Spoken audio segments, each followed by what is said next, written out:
Welcome back, guys, to another episode of Mindset Matters, where we discuss the often overlooked world of mental health and athletics, as well as uncovering the unique and challenging triumphs that come with an athlete's journey. I'm your host, Victoria Virgos, and I hope everyone's having a fantastic summer. Today's topic regards something that I think will be helpful and more beneficial in about a month's time or so. Or even now, to some people, it depends how busy and how hectic your life is. To the people who listen to my podcast, I assume are an athlete in one way or another, but with that, there also can be school, there can also be work, there can also be family life, and a lot of other things that can get in the way sometimes. There's many times where I believe people are just going through the motions of their life and are going through weekdays to get to the weekends and are going through one thing just to get to this point, and they're just waiting for that opportunity to rest and have nothing happen. And when that time does actually arrive, it's harder to be present and enjoy the rest because we're thinking about the next thing and the next event and tomorrow and everything but now. And it's hard because it feels like we always just have to go, go, go and worry about the future and worry about things we can't control. And I firmly believe you get out what you put in. So if there's a million things you're trying to juggle and balance and you're putting different levels of effort into each aspect, how are you supposed to get everything you want out of each one? And out of all the things you're doing, whether it's sport, work, school, all of them, maybe, the thing people forget about most is resting themselves and resting their bodies. Overuse injuries account for nearly 50% of all sport injuries. My point is that it's very easy to burn out if everything you're doing is starting to feel like a chore and everything feels like too much. Because I'm sure everyone aware burnout is not only physical but it's mental.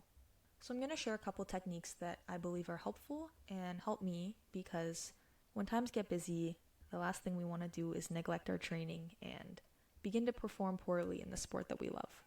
So firstly, this might sound rather plain and obvious, but it's to make a daily schedule. And this is not necessarily putting together a to-do list. This is something I like to do every night before bed. And from waking up to going to sleep, I write down everything that's happening and everything I need to do. If more things come up, I add them to the list. And during the day, it's just very rewarding to check things off that I've done. It doesn't need to be major tasks. It can be stuff as simple as reading or meditating, things like training, working, homework, and putting these tasks in order on when it will fit best in your day. It sounds very simple, and it is. It's very simple yet effective, and I do this every day now. It's a habit that's implemented into my routine. Something you can do as well, which I do sometimes, is I rank the tasks from most important to least important.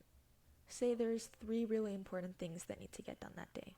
You can easily just put a star beside them to let yourself know, no matter what you're doing today, those 3 things need to get done.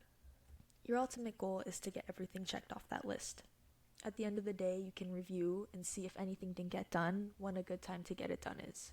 This helps me to feel like I'm in control of my days and I'm in control of what I'm doing and that I can handle everything that's coming up. It should be done pretty much every day, in my opinion, if you want to feel not only productive, but that everything is balanced. And like I said, it's rewarding and it's a good feeling to check things off through during the day or at the end of the day, knowing you gave 100%. Something else I find to be helpful is setting time aside, even if it's like 10 minutes, but setting time aside just for you. No phone, no talking to anyone, no distractions. It can be whenever feels best for you. Personally, it's nighttime for me. But just having that time to reflect on things like your goals, things that are helping you, things that maybe bothered you during the day, stuff that gets just overlooked and brushed off through during the day when everything's busy, and just having a bit to be with yourself and be in your own mental state. Sometimes if it's been a very long and stressful day, it's good to be away and away from other people so you don't accidentally take out your stressors on them. It's not rude and it's not selfish, but I think it's definitely necessary. You need time to yourself where no one is influencing your opinions or your thoughts, no one's telling you what to do, no work to be done, just some time to relax and collect your thoughts before you start whatever's next. And this kind of takes me into my next point and my next suggestion, but whenever you can and whenever you have the opportunity to have a day of rest, take it and enjoy it. If you're having a quote-unquote lazy day and all you're doing is stressing yourself out thinking about what needs to be done, then what's the point of having it? You're a human being and you're not a machine. You need to sometimes just appreciate relaxation or having fun and enjoying yourself. Treating yourself and doing things you like, and that doesn't even need to mean going out or doing something. Sometimes it's okay to just be lazy and be the complete opposite of who you are and lay down on your phone all day. You need to do the best you can at appreciating the time you have to rest, because once you're crowded again and once you're extremely busy, you're going to wish for more time to relax. Another thing to remember is whatever point that you're at in your life is not going to be forever. So that means whether it's good or really bad, it's not going to last forever. Things change all the time, and things change even when you don't realize it.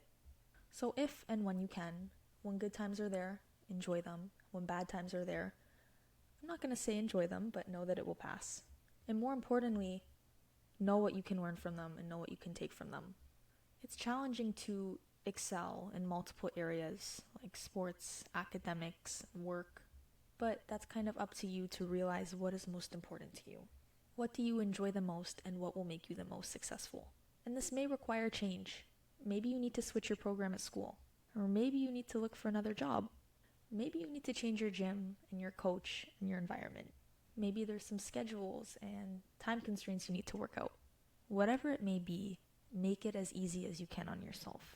I believe there's a solution to everything, and I believe you don't have to do anything you don't want to do.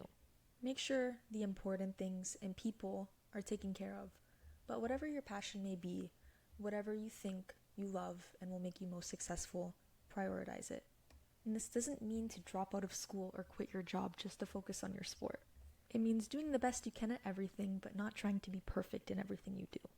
Searching for perfectionism in everything you do is not sustainable.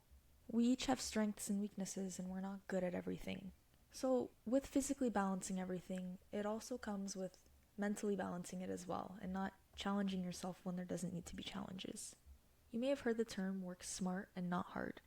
And of course it means you still need to work hard, but it's saying work wise and work smart in a way where you don't need to unnecessarily push yourself and make things harder for yourself.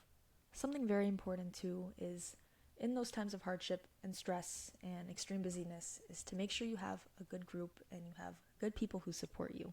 The last thing anyone wants to do when they're stressed and burnt out or feeling very time consumed is hold everything in. You want to have people who appreciate you, who value what you say, and consider everything you're saying. If you have people that are easy to communicate with and want the best for you and will try and help and support you, it makes things a lot easier. This can be really anyone who helps you and guides you and wants to see you do well. Not only are they there to guide you and advise you, but sometimes it's nice to have those people to take your mind off of stressful situations and just life in general. If you're in the process of trying to create the life of your dreams, work, busyness, and sacrifices are needed, but they can be done in a proper way and can be balanced. To quickly recap everything we went through, firstly, it's to make a to-do list every single day or every single night. Taking control in what's most to least important and rewarding yourself by checking those off your list. We also mentioned taking a bit of time every single day for just yourself. No distractions and no people. As well as when you can, taking a day for yourself to thoroughly enjoy. Lastly, we had having a good support group and good people to communicate with so you don't bottle anything up. Those are some key takeaways that I know help me and I think can help a lot of other people. Try your best to enjoy life as much as you can because it's a journey, and like I said, things are changing all the time. I hope you guys enjoyed that episode and took something away from it. And remember to use your most powerful tool as wisely as you can, which is your mind. And putting these tasks in order on when it will fit best in your day.